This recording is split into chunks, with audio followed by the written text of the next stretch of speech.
எல்லாருக்கும் வணக்கம். குடும்பத்துக்காக உழைக்கிற குடும்ப தலைவிகள் உங்களுக்கு தான் இந்த வீடியோ. கல்யாணமாகி புகுந்த வீட்டுக்கு வந்த புதுசுல வாழ்க்கை எவ்வளவு அழகா இருந்துச்சு. அவர் உங்களை எப்படி பார்த்தாரு, நீங்க என்ன கேட்டாலும் உடனே செஞ்சு கொடுத்தாரு, நீங்க லேசா தடுமாறினா கூட தாங்கி பிடிச்சாரு. அந்த நாட்கள் எல்லாம் உங்களுக்கு ஞாபகத்துல இருக்கா? ஆனா இன்னைக்கு நிலைமை என்ன? அதே கணவர் தான், ஆனா அவர் பாக்குற பார்வை வேற மாதிரி இருக்கு. நீங்க என்ன சொன்னாலும் காது கொடுத்து கேக்குறது கிடையாது.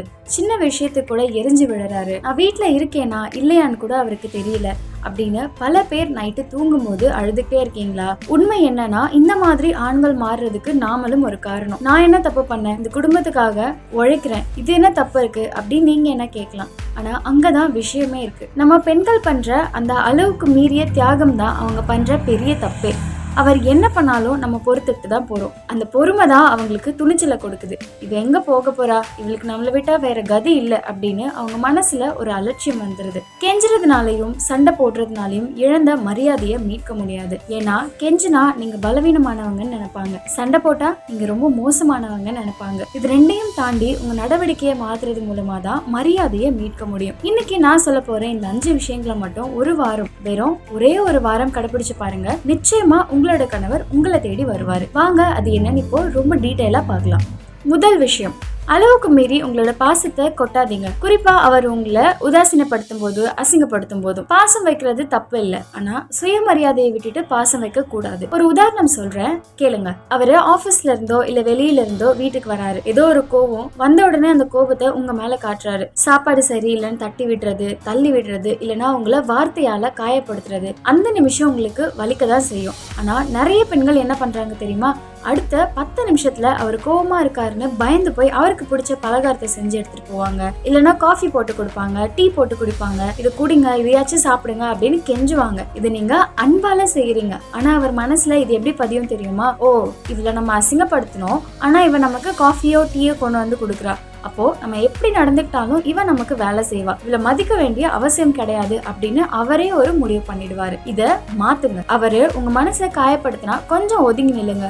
கோபத்தை காட்டாதீங்க, ஆனா வருத்தத்தை காட்டுங்க. சமைங்க, எடுத்து வைங்க, ஆனா பக்கத்துல நின்று பரிமாறாதீங்க, உபசரிக்காதீங்க. உங்களோட முகம் வாடி இருக்கிறத பார்த்து அவருக்கே மனசுக்குள்ள ஒரு எண்ணம் வரணும். அவகிட்ட பேசுறதை தவிர்த்துட்டு உங்க வேலையை மட்டும் நீங்க பாருங்க. உங்க அன்பு எப்போ கிடைக்கும் அப்படின்னு அவரு நினைச்சுக்கிட்டே இருக்கணும். அப்படி இல்லை, நீங்கள் என்னை மதிச்சாதான் என் அன்பு உங்களுக்கு கிடைக்கும், என்னை மதிச்சாதான் என் முகத்தில் ஹாப்பினஸே இருக்கும் அப்படின்னு உங்களோட செயல்கள் மூலமாக அவருக்கு பாடம் நடத்தணும். 2வது விஷயம், வாய் வார்த்தையை விட மௌனத்துக்கு சக்தி அதிகம். பொதுவா கணவன் மனைவிக்குள்ள சண்டை வரும்போது என்ன நடக்கும்? அவர் ஒரு வார்த்தை சொன்னா நம்ம 4 வார்த்தை பதில் சொல்லுவோம். அவர் குரலை ஒசத்துனா நாமளும் குரலை ஒசத்துவோம். அவர் சொல்லுவாரு, நீ சரியில்லை, உடனே நீங்க என்ன சொல்வீங்க? உங்க அம்மா மட்டும் சரியா இருக்காங்களா, உங்க அக்கா மட்டும் சரியா இருக்காங்களான்னு பழைய கதையெல்லாம் எடுத்து உடனே பேச ஆரம்பிப்போம். இதுல என்ன ஆகுதுன்னா, உங்க மேல இருக்கிற மரியாதை மொத்தமா போயிடுது. லூஸ் மாதிரி கத்திட்டே இருக்கா அப்படின்னு அவர் உங்களை ஒரு பொருட்டாவே மதிக்க மாட்டாரு. நாம எவ்வளவுக்கு எவ்வளவு பேசுறோமோ அவ்வளவுக்கு அவ்வளோ நம்மள சாதாரணமா போட்டுருவாங்க. இனிமே ஒரு சின்ன பரீட்சை வச்சுக்கோங்க. அவர் ஏதாவது குறை சொன்னா, நியாயமே இல்லாம பேசினா நீங்க அதுக்கு பதில் பேச வேண்டாம், விளக்கம் கொடுக்க வேணாம். அவர் ஒரு முறை அமைதியா உத்து பாருங்க. ஒரு ஜென்யூனான, ஒரு ஹானஸ்டான பார்வை பாருங்க. பதில் சொல்லாம அந்த இடத்துல இருந்து நகர்ந்து போயிடுங்க. உங்க வாயில இருந்து ஒரு வார்த்தை கூட வரக்கூடாது. அந்த அமைதிக்கான பதில அவரே யோசிப்பாரு. அந்த அமைதிக்கு அப்படி ஒரு வேல்யூ இருக்கு. இவ என்ன வழக்கமா கத்துவா, அழுவா, இன்னைக்கு என்னடா பதிலே சொல்லாம போறாளே, ஒருவேளை நாம சொன்னது தப்போ அப்படின்னு அவர் மனசுல ஒரு குற்ற உணர்ச்சியை அது உண்டாக்கும். பேசி பேசி தோத்து போனது போதும், இனிமே பேசாம ஜெயிச்சு பாருங்க. அந்த மௌனம் அவருக்கு ஒரு பயத்தையும் கொடுக்கும். 3வது விஷயம் ரொம்ப முக்கியமானது, தியாகம் அப்படின்ற பேர்ல உங்களை நீங்களே அழிச்சுக்காதீங்க. நம்ம ஊர் பெண்கள் கிட்ட இருக்கிற ஒரு கெட்ட பழக்கம் இது. கணவர் வர ராத்திரி 1 மணி ஆனாலும் பசியோட காத்துட்டு இருக்கிறது. கணவர் சாப்பிட்ட பிறகுதான் மிச்சம் மீதி இருந்தா சாப்பிடுறது. உடம்புக்கு முடியலனா கூட, காய்ச்சல் அடிச்சா கூட மாத்திரை போட்டுக்கிட்டு அடுப்படியிலேயே நின்று சமைக்கிறது, துணி துவைக்கிறது. இப்படி உங்களை நீங்களே வருத்திக்கிட்டா அவருக்கு உங்க மேல பரிதாபம் வரும்னு நீங்க நினைக்கிறீங்களா? கண்டிப்பா வராது. இவ இப்படிதான், இவளுக்கு வலிங்கிறதே கிடையாது, இவ இரும்பு மிஷின் மாதிரி அப்படின்னு நினைச்சிட்டு அவரே உங்களை மதிக்காம போயிடுவாரு. உங்க உடம்ப நீங்க மதிக்கலன்னா வேற யாரு மதிப்பா? இனிமே இதை மாத்துங்க. பசிச்சா நேரத்துக்கு சாப்பிடுங்க. மணி 12 ஆனாலும் அவர் வந்தாதான் சாப்பிடுவேன்னு அடம் பிடிக்காதீங்க. நீங்க சாப்பிட்டு தெம்பா இருந்தாதான் குடும்பத்தை கவனிக்க முடியும், இல்லையா? உடம்பு முடியலையா, இன்னைக்கு என்னால சமைக்க முடியாது, கடையில வாங்கிக்கோங்க, இல்ல நீங்க கொஞ்சம் சமைங்க அப்படின்னு தைரியமா போய் படுத்து ஓய்வெடுங்க. நீங்க ஒரு மனுஷி, உங்களுக்கும் பசிக்கும் வலிக்கும், உங்களுக்கும் ஓய்வு தேவைன்னு அவருக்கு புரிய வைங்க. ஃபர்ஸ்ட் உங்களை நீங்க பாத்துக்கோங்க. நீங்க எல்லாத்தையும் தாங்கிக்கிட்டாதான் அவரும் உங்களை தாங்குவாரு. 4வது விஷயம், உங்களுக்கான ஒரு தனி அடையாளத்தை உருவாக்குங்க. காலையிலிருந்து ராத்திரி வரைக்கும் அவர் வேலை, அவர் சாப்பாடு, அவர் சட்டை, அவர் துணி இப்படியே வாழ்ந்தீங்கன்னா உங்களுக்குன்னு என்ன இருக்கு? யோசிச்சு பாருங்க. கல்யாணத்துக்கு முன்னாடி நீங்க எவ்வளவு துருன்னு இருந்தீங்க. உங்களுக்குன்னு கனவுகள் இருந்திருக்கும். அதெல்லாம் என்னாச்சு? எப்பவும் அவர் பின்னாலேயே சுத்துற மனைவிய கொஞ்ச நாளுக்கு அப்புறம் எந்த ஆணுக்குமே பிடிக்க ஆரம்பிக்காது. சலிப்பு தட்டிடும். கொஞ்சம் தன் காலில் நிக்கிற பொண்ணை தான் எல்லாருக்குமே பிடிக்கும். உங்களுக்குன்னு ஒரு பொழுதுபோக்கு வச்சுக்கோங்க. சாயங்காலம் ஆனா பக்கத்து வீட்டு பெண்களோட பேசுங்க, கோவில் கொள்ளான்னு போயிட்டு வாங்க. இல்லைன்னா வீட்டுல இருந்தே ஏதாவது கை வேலை செய்யுங்க, புத்தகம் படிங்க. நீங்க எப்போதுமே சுறுசுறுப்பா எதையாவது செஞ்சுக்கிட்டே இருந்தீங்கன்னா தான் உங்களை பார்க்கவே ரொம்ப அழகா இருக்கும். அவர் வீட்டுக்கு வரும்போது நீங்க சும்மா உட்காந்து டிவி பார்த்துட்டு இருக்காம ஏதாவது ஒரு வேலையில மும்முரமா இருங்க. அவர் உங்களை தேடி வந்து பார்க்கணும். நீங்க என்ன பண்றீங்கன்னு அவர் வந்து உங்களை எட்டி பார்க்கணும்.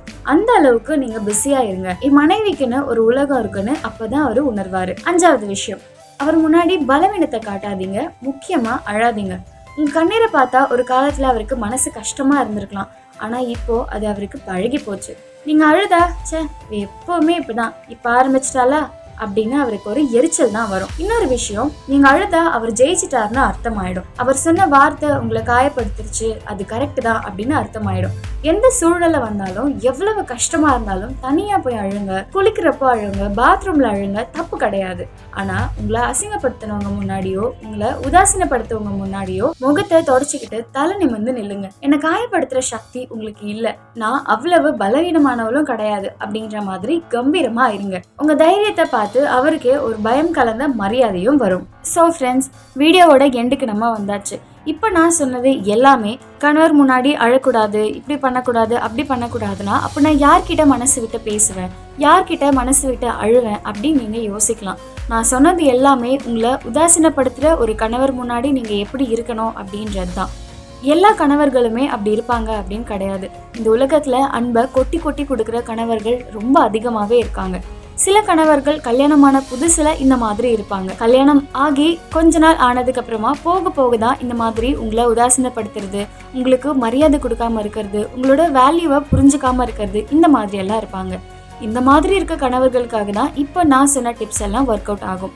உங்கள் கணவர் உங்களை ரொம்ப தாங்கி பிடிக்கிறாரு, உங்களுக்கு உடம்புக்கு முடியல ஆனாலும் நான் சமைக்கிறேன்னு சொன்னால் கூட அவரே வேண்டாம் இன்னைக்கு ஹோட்டல்லையே வாங்கிக்கலாம், நீ உன்னோட ஹெல்த்தை பாரு அப்படின்னு சொல்கிறாங்க அப்படின்னா அந்த கணவர் முன்னாடி நீங்களாவே இருக்கலாம். ஆனால் உங்களை புரிஞ்சுக்காம உங்களை உதாசீனப்படுத்தவங்க முன்னாடி நான் சொன்ன மாதிரி தான் நீங்கள் இருக்கணும். இந்த வீடியோ உங்களுக்கு ரொம்ப பிடிச்சிருக்குன்னு நினைக்கிறேன். இதே மாதிரி நிறைய relationship advice, love advice, motivational talks எல்லாம் பார்க்கணும் அப்படின்னா மறக்காமல் நம்மளோட ஸ்டே ஹங்க்ரி சேனலை சப்ஸ்கிரைப் பண்ணிக்கோங்க. இதே மாதிரி இன்னொரு சூப்பரான வீடியோவில் நான் வந்து உங்களை மீட் பண்ணுறேன். Until then stay connected with stay hungry. Thank you. மறக்காமல் நீங்கள் நான் சொன்ன டிப்ஸில் எதெல்லாம் ஃபாலோ பண்ண போகிறீங்க, இல்லை ஆல்ரெடி எதெல்லாம் ஃபாலோ பண்ணிகிட்டு இருக்கீங்க, உங்களோட கணவர் டைப் 1ஆ டைப் 2ஆ அப்படின்னு மறக்காமல் எனக்கு கமெண்ட் பாக்ஸில் சொல்லுங்கள், நானும் தெரிஞ்சுக்கிறேன்.